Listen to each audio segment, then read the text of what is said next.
Good morning friends, welcome to JMD classes. आपका हमारे इस चैनल पर स्वागत है। दोस्तों, यहाँ पर आपको हर तरीके की मैथ्स में किसी भी तरीके की परेशानी दिक्कत हो, हर तरीके के सवालों को बताया जाता है। आज जो हम पढ़ रहे हैं मैथ्स में, वो पढ़ रहे हैं कंपाउंड इंटरेस्ट।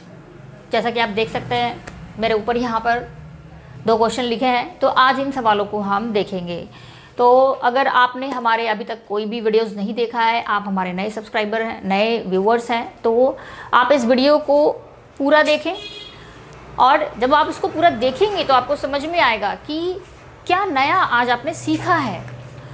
और मेरा यकीन है कि आप इस वीडियो को देखने के बाद अपने दोस्तों को भी शेयर करेंगे, ताकि वो भी इस चीज़ को, इस फ़ायदे को उठा सके और अपने प्रिपरेशन में बहुत ही एक स्पेशल टाइप की जो नीड है वो आप दे सकेंगे। क्योंकि कंपाउंड इंटरेस्ट में बच्चे इस टॉपिक को स्टार्ट तो करते हैं, लेकिन ज़्यादा डीपली इनके क्वेश्चंस को प्रोसीड नहीं करते, बनाते नहीं। उनमें एक वो लगन नहीं होती कंपाउंड इंटरेस्ट के क्वेश्चन में बनाने में, क्योंकि उनको थोड़ा सा टफ लगता है। इसमें क्वेश्चंस जो है काफ़ी घुमा कर आता है, क्योंकि इसमें आपको 2 साल 3 साल वार्षिक दर पे तो ध्यान ही रहता है, लेकिन साथ ही साथ ये तिमाही कर देता है। और उसके बाद जो टाइप ऑफ क्वेश्चन है, अगर आप 5 तरीके के क्वेश्चन पढ़ते हैं कंपाउंड इंटरेस्ट में, तो वो 15 तरीका बन जाता है, क्योंकि टाइम इंटरवल जो है वो बट के आता है सेमी एनुअली और क्वार्टरली में।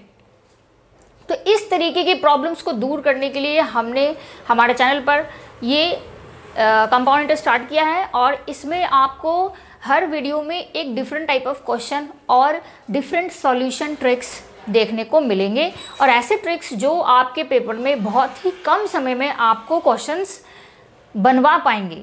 तो इसीलिए आप हमारे इस वीडियो को बिल्कुल मिस ना करें। और भी अदर कंपाउंड इंटरेस्ट के वीडियोस का लिंक हमारे डिस्क्रिप्शन बॉक्स में दिया है, आप उनको ज़रूर देखें। तो चलिए हम आज का क्लास शुरू करते हैं। यहाँ पर आप देख सकते हैं कि क्वेश्चन क्या है। थोड़ा सा आपको मेहनत होगा इस क्वेश्चन को समझने में, मैं पहले ही आपको बता रही हूँ, ताकि आप चीज़ों को ध्यान से सुने। और ये क्वेश्चंस इम्पॉर्टेंट भी है, इसलिए मैं यहाँ पर इसको डिस्कस कर रही हूँ। इस तरह क्वेश्चंस पेपर में आपको देखने को मिलते हैं। अब जैसे यहाँ क्वेश्चन में लिखा है, सबसे पहले हम क्वेश्चन को पढ़ के उसका गिवन समझे कि हमें क्या दिया हुआ है। हमें दिया हुआ है किसी मूलधन पर 2 वर्षों के लिए चक्रवृद्धि ब्याज 615 रुपये है, यानी हमें टाइम दिया हुआ है 2 साल। कंपाउंड इंटरेस्ट दिया है 615 रुपये, तथा उसी अवधि के लिए, अब यहाँ पर उसी अवधि के लिए लिख दिया है। क्वेश्चन में थोड़ा सा मतलब अगर आप सीजीएल के मेंस वगैरह में देखेंगे तो ये अवधि बदल देता है, क्योंकि इससे कैलकुलेशन थोड़ा सा और बढ़ जाता है। अभी जो हम करेंगे उससे थोड़ा सा और बढ़ जाता है, तो इसलिए यहाँ पर ये मेंशन करना बहुत ज़रूरी होता है कि उसी अवधि के लिए। इट मीन्स कि जो टाइम ड्यूरेशन है सेम 2 साल के लिए अगर कंपाउंड इंटरेस्ट की बात कर रहे हैं, तो 2 साल के लिए ही सिंपल इंटरेस्ट की बात कर रहे हैं। उसी अवधि के लिए साधारण ब्याज 600 रुपये है, तो मूलधन ज्ञात करें। यहाँ पर आपको क्वेश्चन में P यानी प्रिंसिपल मूलधन आपको फाइंड आउट करना है। क्वेश्चन में आपको कंपाउंड इंटरेस्ट दिया हुआ है, सिंपल इंटरेस्ट दिया हुआ है, यानी कि यही प्रिंसिपल पर 2 साल के लिए अगर कंपाउंड इंटरेस्ट निकालेंगे तो 615 रुपये, और अगर सिंपल इंटरेस्ट निकालेंगे तो 600 रुपये। कंपाउंड इंटरेस्ट जाहिर सी बात है हमें ज़्यादा मिलता ही है, क्योंकि कंपाउंड इंटरेस्ट पर ब्याज राशि पर भी ब्याज मिलता है। इस चीज़ को आपको याद रखना है। अब कैसे बनाएंगे, क्योंकि इससे पहले वाले क्लास में भी मैंने आपको डील किया था, जहाँ पर आपको डिफरेंस बिटवीन CI और SI दिया होता है और वहाँ पर आप P निकालना होता है। तो वैसे सवाल हमने किए थे, लेकिन उस मेथड में आपको रेट भी दिया होता है।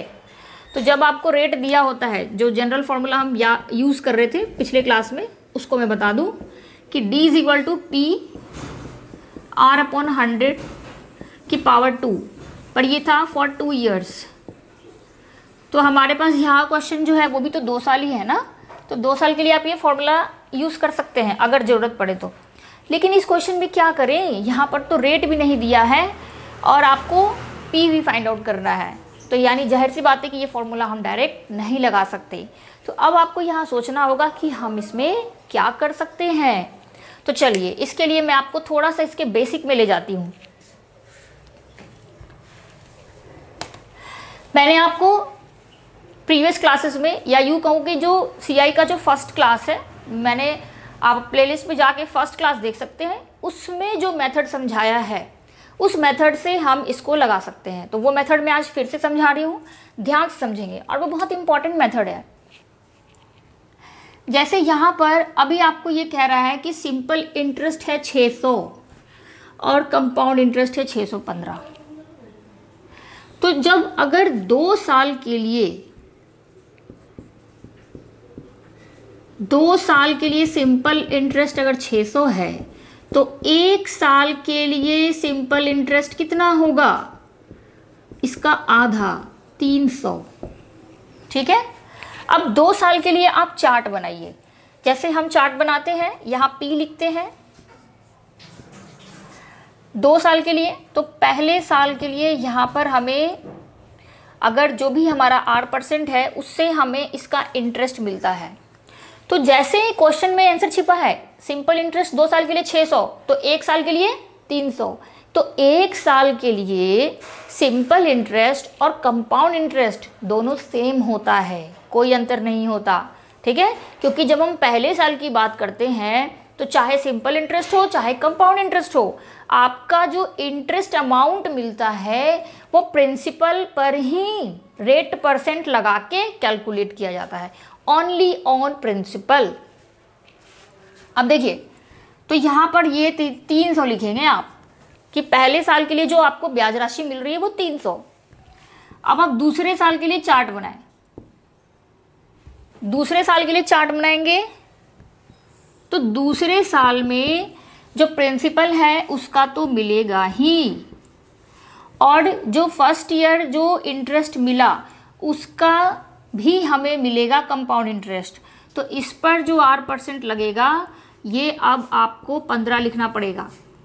क्यों 15 लिखा मैंने, क्योंकि कंपाउंड इंटरेस्ट है 615।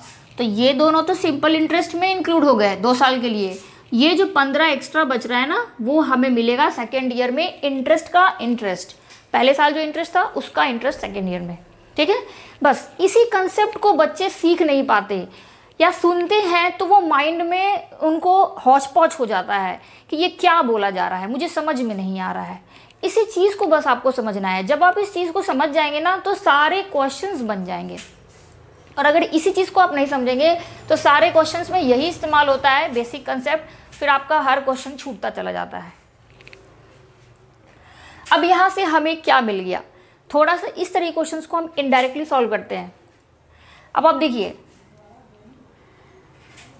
यहां से आपको ये सोचना है कि 300 में क्या गुना करेंगे आप कि 15 आ रहा है। 300 में क्या गुना करेंगे कि 15 आ रहा है, तो आप इसको समझ सकते हैं कि ये अगर आप 20 से डिवाइड करते हैं, 20 से, तो यहाँ से 0 कैंसिल आउट हो जाएगा और 2 इसको कैंसिल आउट करके 15 कर देगा। यानी यहाँ से आप डायरेक्ट आंसर निकाल सकते हैं कि जो R% है, R% उसको परसेंटेज में कैलकुलेट करने के लिए नीचे 100 होना चाहिए। तो आप 5 से गुना करेंगे तो 20 × 5 = 100 हो जाएगा, और ऊपर 1 × 5 = 5। ये आपका R% निकल गया। देखिए, ये मैं तरीका बता रही हूँ कि कितनी जल्दी आप पेपर में बना सकते हैं अगर आप इस मेथड को सीख पाते हैं तब। तो यहाँ हमारा आंसर आ चुका है कि जो R है वो आपका है 5%।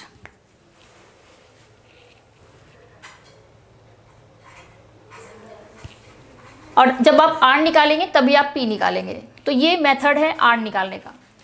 अगर आप इस इनडायरेक्ट मेथड को नहीं समझे हैं तो मैं थोड़ा सा आपको इसको सेकंड मेथड से भी बताती हूँ कि आप यहाँ से R% कैसे फाइंड आउट कर सकते हैं।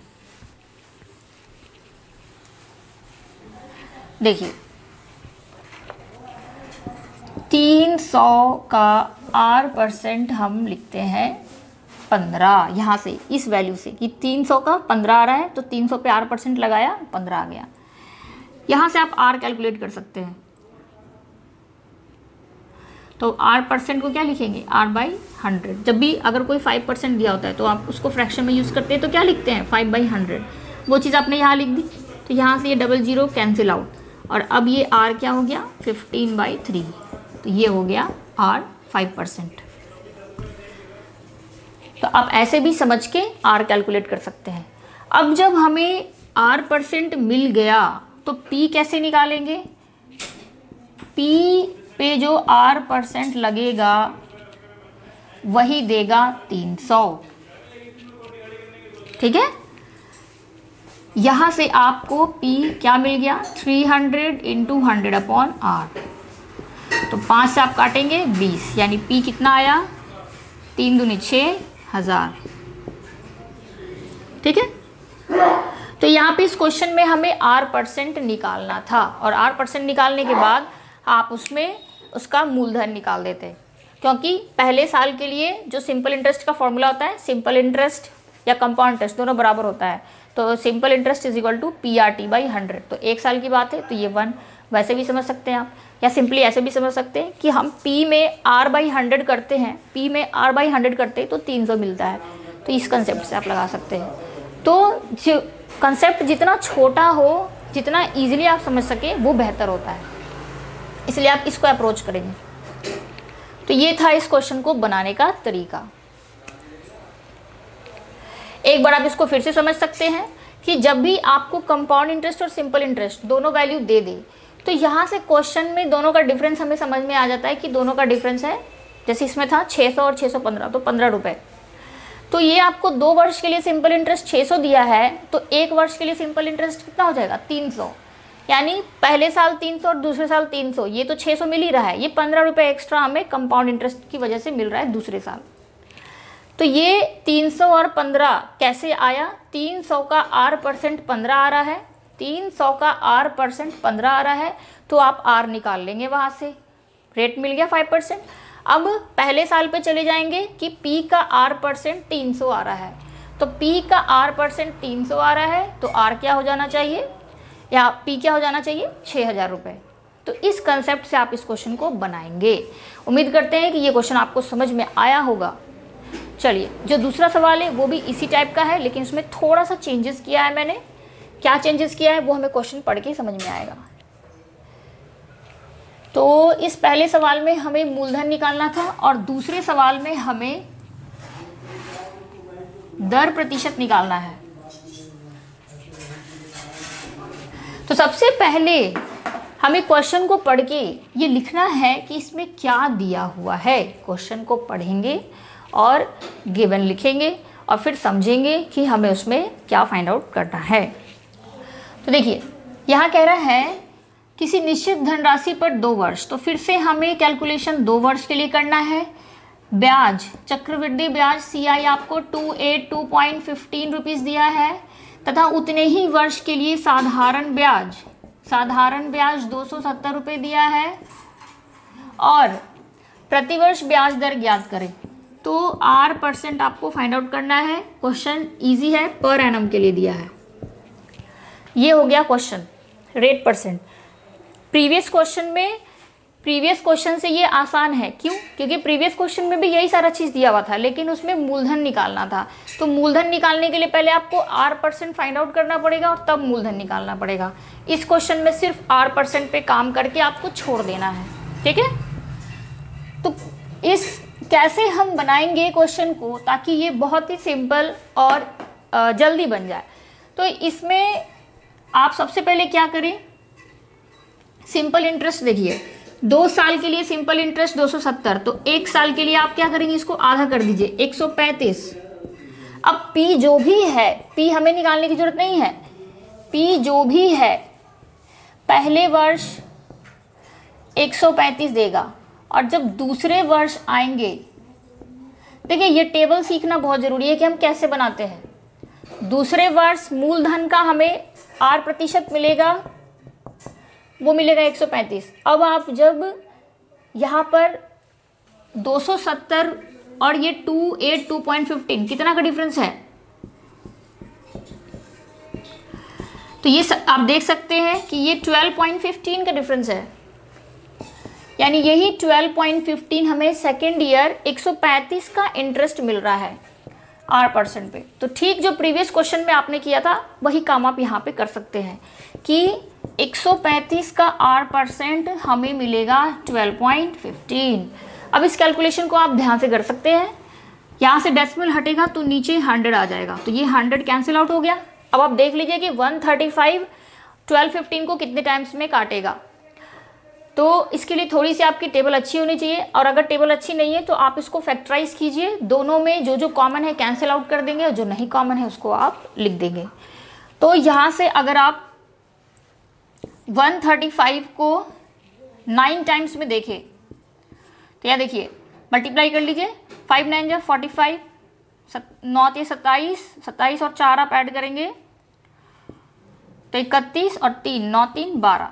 तो यहाँ से आप देख सकते हैं कि 135 जो है वो 9 टाइम्स में इसको प्रॉपर कट कर रहा है, इसीलिए हमारा R कितना हो जाएगा 9%। तो क्वेश्चन वही था, एक स्टेप आगे था क्वेश्चन नंबर 1 में। यहाँ पर आपका ऑप्शन क्या हो जाएगा C। तो उम्मीद करते हैं कि आज के इस सेशन से आपको काफ़ी हेल्प मिली होगी, इस क्वेश्चन में आप सेटिस्फाइड हुए होंगे, और अब तक जहाँ भी आपने पढ़ा होगा वहाँ के कंपैरिजन में आपको आज का सॉल्यूशन बहुत ही आसान लगा होगा। आप इसको और भी आसान बना सकते हैं, एक बार आप और इसको प्रैक्टिस कर लें। Thank you.